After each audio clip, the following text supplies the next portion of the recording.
Greetings all hellions and sinners, I am Dan, your resident Welsh Helliverse expert. You know, it's been over 2 months since the end of Season 2 of Hazbin Hotel, which I think is enough time to reflect on certain aspects of the show. And by that I mean me trying to defend the actions of a certain character this season that for some reason everyone lost their shit over.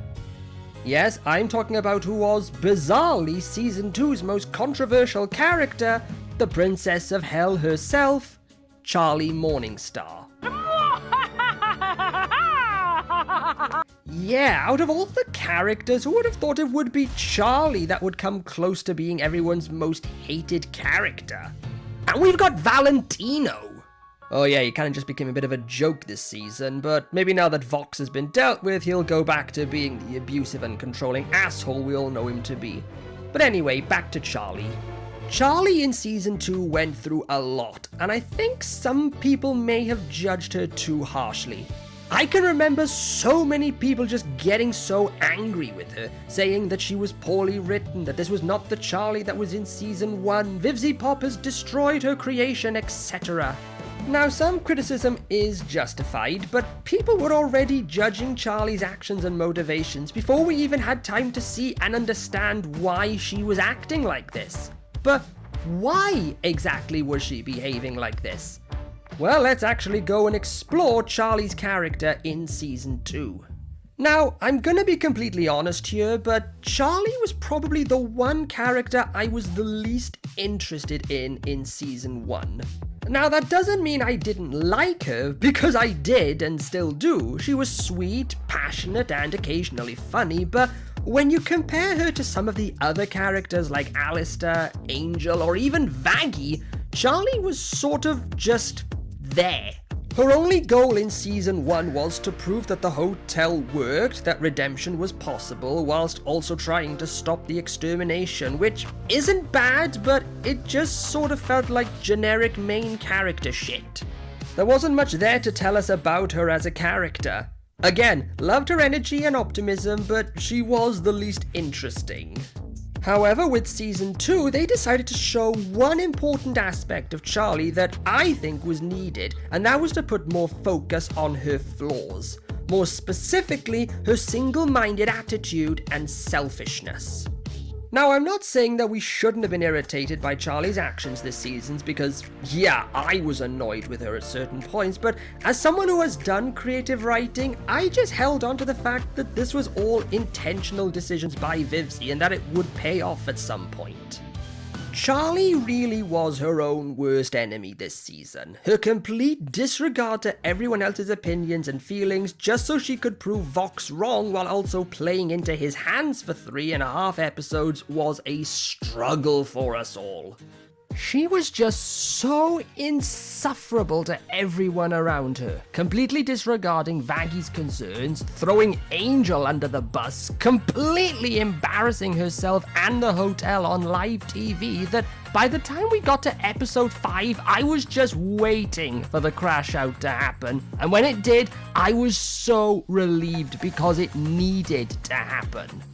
Now, obviously, this did mean we got the traditional relationship spat, which can be a nuisance to sit through because you just spend the entire time just waiting for them to stop being childish and get back together. I don't have time for this lesbian drama. What is it you want? But if the resolution was going to be this... Anyone who finds love in hell can do anything, baby. You and me don't need no one else. Yeah, I don't think we should complain as much. But like I said, I know I was finding it irritating and annoying, but I also knew why it was done, because then it could act as a mirror to our villains. Charlie and Vox are very similar throughout the season. Both want to achieve their goals, doing what they believe what Charlie's mother wants, while also shunning those around them that they need in order to succeed. Although you could make the argument and say that Vox never gave a shit about what Lilith wanted and was just using her name for propaganda's sake. But while Vox is so blind to his flaws that it causes his downfall, Charlie actually takes responsibility for what she's done and, in the spirit of the show, redeems herself in the eyes of those who care about her, just by accepting that she has been the problem and wants to put it right. And in the end, she has the support of all her friends and have them all work together to stop Vox's plans and basically save Hell from being destroyed. That's the type of character growth we all like to see, accountability and resolve. So yeah, this was a deliberate writing choice on Vivzi's part to have us get annoyed, but then make us feel good when it's fixed. Now I know many people were like, oh, this shouldn't count because Charlie never actually says sorry to anyone. To which my response is the old saying, actions speak louder than words. I think the reason that they had Angel say this particular line was to emphasize why this wouldn't work. You know, sorry starts to lose meaning after a while, Charlie. And he's right. Charlie has thrown the word sorry around so many times during these first 2 seasons, but then continuing to act in the exact same way just demonstrates that she only thinks the word itself is enough. So really, just saying sorry would have just felt hollow in the grand scheme of things. And again, it adds to the fact that Charlie has only a brief understanding of redemption, but without understanding how it's supposed to work. Also, there's Pentious' lyrics in Live to Live. It starts with sorry, though it cannot just end there. All of these things are part of Charlie's growth as a character, even if it means showing the ugly side of her that she probably doesn't want to acknowledge.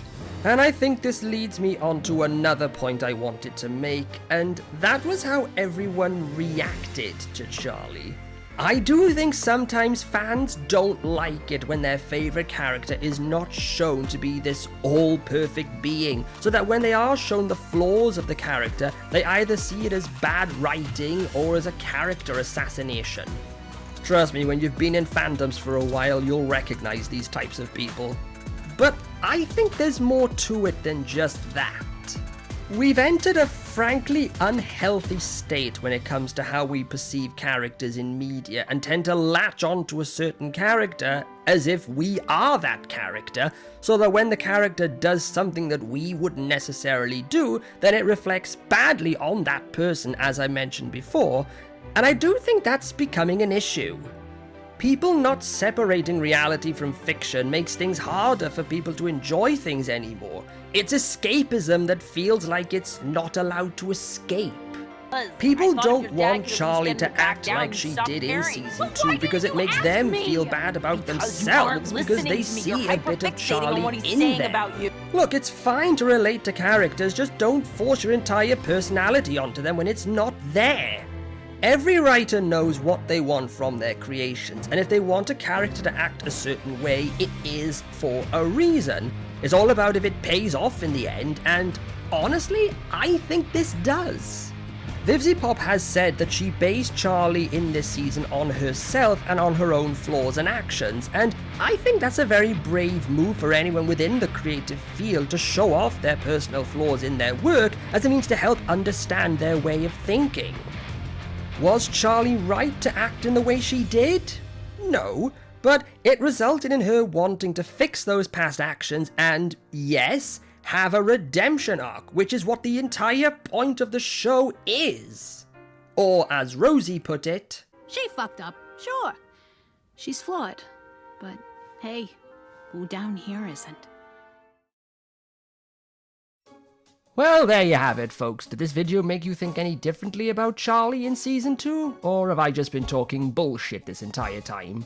Whatever the case, let me know in the comments below. I hope to make more Hazbin Hotel content in the future, and maybe once Season 3 comes around, I'll tackle some things from Hell of a Boss. Shit, we still have the shorts coming out, so if you want me to review those as well, I'm happy to do so. Who knows, let's just see what happens. Well, once again, thank you so much, and I'll see you next time.